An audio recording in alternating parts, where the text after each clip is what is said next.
Hi everyone, welcome to my YouTube channel শিমুস world. তো আজকে আমি তোমাদের সাথে শেয়ার করছি বাসন্তী পোলাও আর চিকেন কষা। তার জন্য আমি এখানে নিয়েছি কাজু কিশমিশ। এখানে আমি ভোগ চালটা ভিজিয়ে রেখেছি 1 ঘন্টা আগে। তারপর আমি জলটা ঝরিয়ে নিয়ে এর মধ্যে আমি অ্যাড করেছি ছোট এলাচ, লং, দালচিনি, তেজপাতা, জাবিত্রী, স্টার অ্যানিস, হলুদ, ঘি, আদা বাটা, গুঁড়ো গরম মশলা।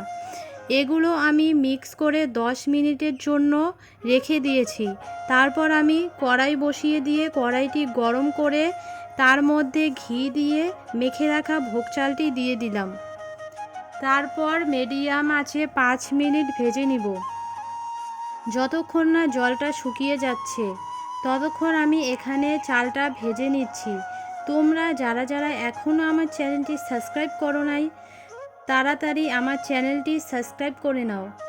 তারপর জলটি শুকিয়ে যাওয়ার পর এখানে আমি অ্যাড করেছি চিনি।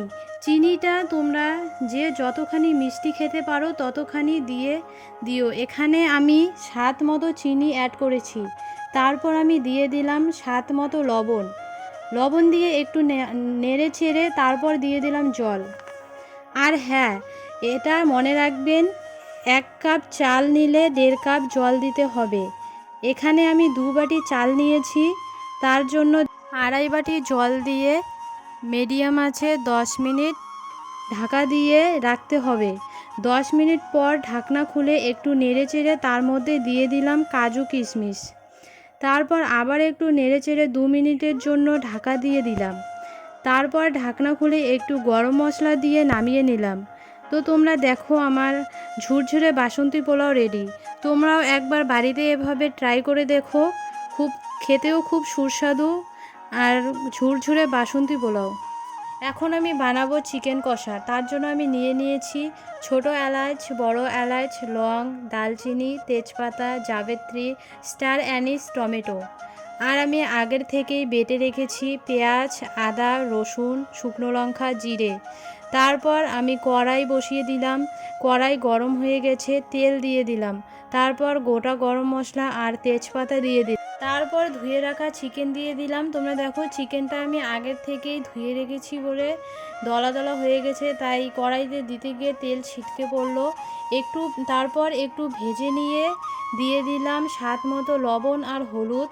তারপরে অ্যাড করলাম আলু, টমেটো, কিছুক্ষণ ঢেকে রেখে সিদ্ধ হওয়ার জন্য। তারপর অ্যাড করে দিলাম আগের থেকেই বেটে রাখা মশলাগুলো, যেটার ভিডিওটা করাই হয়নি। তারপর কষিয়ে নিয়ে দিয়ে দিলাম পরিমাণ মতো গরম জল। জলটা ফুটিয়ে নিয়ে তাতে দিয়ে দিলাম গুঁড়ো গরম মশলা। এই তো আমাদের স্পাইসি লাল লাল চিকেন কষা রেডি। এই যে এখন আমি সার্ভ করে নিচ্ছি বাসন্তী পোলাও, চিকেন কষা আর স্যালাড।